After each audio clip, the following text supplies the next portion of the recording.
मुस्कान की हैवानियत आपको हिला डालेगी। प्यार मोहब्बत धोखा है, भगवान की भक्ति कर लो यही मौका है। तभी खान सर जी कहते हैं हंसना तो उसकी अदा है और जिसने प्यार समझा वो सबसे बड़ा गधा है। नमस्कार दोस्तों, स्वागत है हमारे YouTube चैनल में। दोस्तों, इस वीडियो में हम जानेंगे कि प्रेम प्रसंग होता क्या है और ये कब होता है, कैसे होता है, क्यों होता है, क्या करना चाहिए, क्या नहीं करना चाहिए, प्रेम प्रसंग से क्या नुकसान है और क्या फ़ायदा है। दोस्तों, वीडियो को लास्ट तक जरूर देखना और अपने सभी फ्रेंड्स के पास शेयर जरूर कर देना, क्योंकि यह वीडियो युवा भाई के लिए वेरी इम्पोर्टेंट है। दोस्तों, ये वीडियो हमने इसलिए बनाने जा रहा हूँ क्योंकि हमने देखा कि वर्तमान के जो युवा है वो प्रेम प्रसंग की तरफ ज़्यादा आकर्षित होते चले जा रहे हैं। तो दोस्तों, चलिए वीडियो को शुरू करते हैं। प्रेम प्रसंग करते कौन हैं? दोस्तों, प्रेम प्रसंग वही करते हैं जो चरित्रहीन लड़के एवं लड़की होते हैं। उसका चलते समय अजीबोगरीब एक्टिंग, बनावटी मुस्कुराना, आगे पीछे मुड़ मुड़ कर देखना। दोस्तों, यहीं से प्रेम प्रसंग का शुरुआत होता है, जो कि लास्ट में जाकर विवाह का रूप बनता है। प्रेम प्रसंग करने वाले का उद्देश्य होता है एक दूसरे से विवाह करना, किसी तरह अपने माता पिता की बात को ठुकराकर गांव समाज से मान सम्मान को खत्म करके दोनों विवाह भी कर लेते हैं। तो दोनों के मन में यह विचार उत्पन्न होता है कि मेरे सिवा कोई और प्रेमी या प्रेमिकाएं हैं। तो इसके बाद यहाँ से दोनों का जीवन नरक के समान हो जाता है। दोस्तों, अब ये होता क्यों है, कब है और कैसे है, तो इसके लिए हम साइंस से जानते हैं। दोस्तों, हमने बचपन में पढ़ा था, जो कि 8वीं क्लास के अंदर विज्ञान के अंदर एक अध्याय है जिसका नाम है किशोरावस्था की ओर। इसमें होता क्या है कि जो किशोरावस्था के अंदर जब भी मनुष्य किशोरावस्था में प्रवेश करते हैं तो किशोरावस्था में जो शरीर का विकास होता है, वो शरीर के हर एक पार्ट का विकास बहुत तीव्र गति से होता है। किशोरावस्था में एंट्री करने के बाद मनुष्य प्रजनन की योग्यता प्राप्त कर लेता है, जिसके कारण विपरीत लिंग का अट्रैक्शन होता है, जो कि प्यार का रूप ले लेता है। वास्तव में जो प्यार करते हैं उसका उद्देश्य कुछ और ही होता है। प्यार मोहब्बत तो एक बहाना है, टारगेट दोनों का कुछ और ही होता है। दोस्तों, इस कलयुग में इतना तो समझदार आप होंगे ही, तो इस बात को हम पूरा डिस्क्लोज नहीं करेंगे। तो प्यार मोहब्बत का ये उद्देश्य होता है, तो इसलिए हमें प्यार मोहब्बत नहीं करना चाहिए। हालांकि इसे रोका कैसे जा सकता है? इसको रोकने का एकमात्र तरीका है कि आप भगवान की भक्ति करें। जब आप भगवान की भक्ति करेंगे तो ऑटोमेटिकली आपके जो मन में विचार होंगे, नेगेटिव विचारधारा समाप्त हो जाएंगे।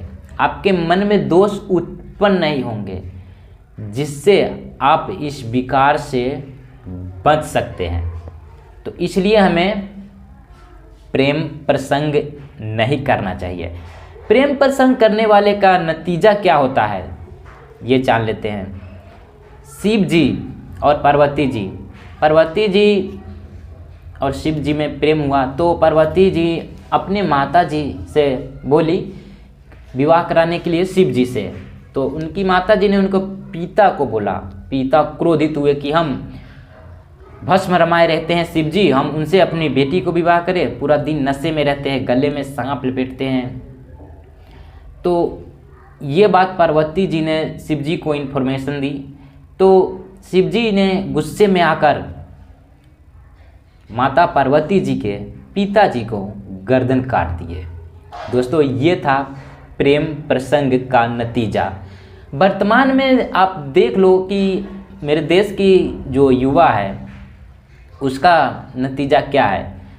प्रेम प्रसंग का नतीजा सोशल मीडिया से छिपा हुआ नहीं है। प्रतिदिन देखने को मिलता है सोशल मीडिया पे कि वहाँ पे मर्डर हो गया, वहाँ पे कोई किसी को प्रेग्नेंट करके छोड़ दिया, वहाँ पे कोई किसी को हत्या कर दिया, कोई खुद सुसाइड कर लिया। इस तरह की घटनाएं देखने को मिलता रहता है। प्रेमिका को छोड़ कहीं और रचाने जा रहे हैं शादी तो हो जाइए सावधान। जी हाँ, बिहार के मुजफ्फरनगर सिविल लाइन क्षेत्र में रविवार को एक युवती ने अपने प्रेमी के प्राइवेट पार्ट पर धारदार हथियार से हमला कर उसे गंभीर रूप से घायल कर दिया। पुलिस अधिकारियों ने यहां बताया कि चरथावल थाना क्षेत्र के कुल्हेड़ी गांव के रहने वाला एक युवक और युवती के बीच प्रेम प्रसंग था। युवक के घर वालों ने उसकी शादी कहीं और तय कर दी तो प्रेमिका नाराज हो गई। बताया जा रहा है कि युवक नाराज प्रेमिका को मनाने के लिए उसे एक होटल में ले गया था। ऐसा आरोप है कि होटल में युवक और युवती आपत्तिजनक स्थिति में थे, जिस दौरान दोनों के बीच तकरार शुरू हो गई। अधिकारियों ने बताया कि इस बीच युवती ने युवक के गुप्तांग पर धारदार हथियार से हमला कर उसे गंभीर रूप से घायल कर दिया। उसे जिला अस्पताल में भर्ती कराया गया है। वहीं पुलिस ने आरोपी युवती को हिरासत में ले लिया है। वहीं घटना में युवती के हाथ में भी चोट लगी। युवती ने पुलिस को बताया कि उसके और युवक के बीच करीब 8 सालों से प्रेम प्रसंग चल रहा था। युवक कहीं और शादी करने जा रहा था। इस बात को लेकर दोनों के बीच झगड़ा हुआ। फिलहाल पुलिस मामले की छानबीन कर रही है। दोस्तों, यह कलयुग है, इसमें हमें सतर्क रहना बेहद जरूरी है, जिसका तो सिर्फ एकमात्र उपाय है, एक रास्ता है कि आप भक्ति कीजिए। भक्ति करेंगे तो ये सारी बुराई, सारी विकार समाप्त हो जाएंगे। दोस्तों, इस वीडियो को बनाने का हमारा उद्देश्य यही था कि हमारे देश के जो युवा है वो बुराइयों की तरफ ज़्यादा जा रहे हैं, प्रेम प्रसंग की तरफ ज़्यादा जा रहे हैं। इसलिए हमने ये वीडियो बनाया था कि मेरे देश के युवा पे कुछ प्रभाव पड़ सके और वो भक्ति कर सके और अपने मानव जीवन को सफल बना सके। भक्ति जो कि वर्तमान में संत रामपाल जी महाराज शास्त्रों के अकॉर्डिंग भक्ति बता रहे हैं, जिससे सभी प्रकार की बुराइयां समाप्त हो जाता है, मन में दोष उत्पन्न नहीं होता। मुस्कान की हैवानियत आपको हिला डालेगी। पति को 15 टुकड़ों में काटने वाली मुस्कान, एक गर्दन काटी थी उसकी और जो हथेलियां थी दोनों वो काट के ड्रम में डाल दिया। पति के कटे सिर के साथ प्रेमी के घर सोई पूरी रात। दुनिया इन दोनों की सच्चाई जान चुकी है। इन दोनों की हैवानियत की अब देश भर में चर्चा है। लेकिन हैवानियत की इंतहा तो तब हो गई जब मासूम सी दिखने वाली इस लड़की की यह सच्चाई सामने आई कि कत्ल वाली आधी रात ये बाजू से कटे अपने पति के दोनों हाथ और सिर को बैग में भरकर प्रेमी साहिल के घर पहुंची। बताया जा रहा है कि पूरी रात ये पति के कटे हुए सिर के साथ सोई। लेकिन इस हैवानियत की प्लानिंग इसने 22 फरवरी 2025 को तभी शुरू कर दी थी जब एक डॉक्टर के यहाँ अपने को डिप्रेशन का मरीज बताते हुए नींद की गोलियां लिखवाई। गूगल पर सर्च कर नींद और नशे की गोलियों की कुछ सॉल्ट और देखी। प्रेमी के साथ खैर नगर पहुंच गई और नींद और नशे की गोलियां खरीदी। दोनों ने बाजार से मीट काटने वाले 800 रुपए के 2 चाकू, 300 रुपए में उस्तरा और पॉली बैग खरीदे और फिर दोनों सही मौके के इंतजार में रहे।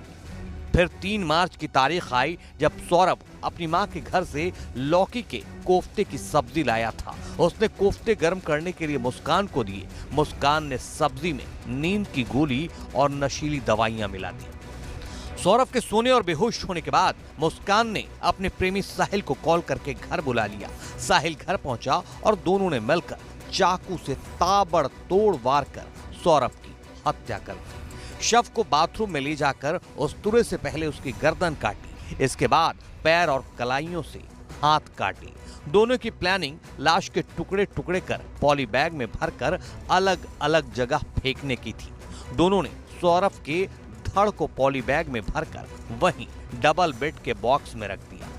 कटा हुआ सिर और कलाइयों से कटे हाथ साहिल दूसरे बैग में रखकर अपने घर ले गया। 4 मार्च को उन्हें अपने घर में कमरे में रखा, मगर ठिकाने नहीं लगा सका। 24 घंटे तक सौरभ का सिर और हाथ साहिल के घर पर रखे रहे। 5 मार्च को उन्होंने घंटा घर से ड्रम खरीदा और पॉली बैग के रखे धड़ को उसमें डाल दिया। कुछ देर बाद साहिल सिर और हाथ ले आया और उन्हें भी ड्रम में डाल दिए। ऊपर से सीमेंट और डस्ट का घोल कर उसमें भरकर उसे सील कर दिया।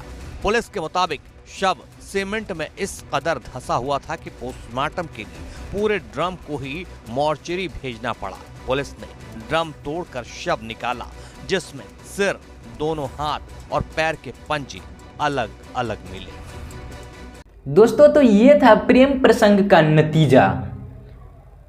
तो अगर आप भी इन बुराइयों से बचना चाहते हैं तो तुरंत संत रामपाल जी महाराज जी से नाम दीक्षा लेकर उनके बताए अनुसार शास्त्र अनुकूल भक्ति साधना प्रारंभ करें। दोस्तों, मैं ऐसा इसलिए बोल रहा हूँ क्योंकि जीवन का अगर कोई पहला इम्पोर्टेंट काम है तो वो है भगवान की भक्ति करना। मनुष्य जीवन का मुख्य उद्देश्य होता है मोक्ष की प्राप्ति करना, इसलिए भक्ति करना बेहद ज़रूरी है। सबसे वेरी इम्पोर्टेंट कोई काम है तो वो है भक्ति करना। इसलिए आप सभी युवा भाइयों से मेरा हाथ जोड़कर रिक्वेस्ट है कि आप इन बुराइयों से बचना चाहते हैं तो संत रामपाल जी महाराज जी से नाम दीक्षा लेकर और तुरंत ही भक्ति प्रारंभ कीजिए। दोस्तों, मिलते हैं आपसे नेक्स्ट वीडियो में। धन्यवाद। जय हिंद, जय भारत।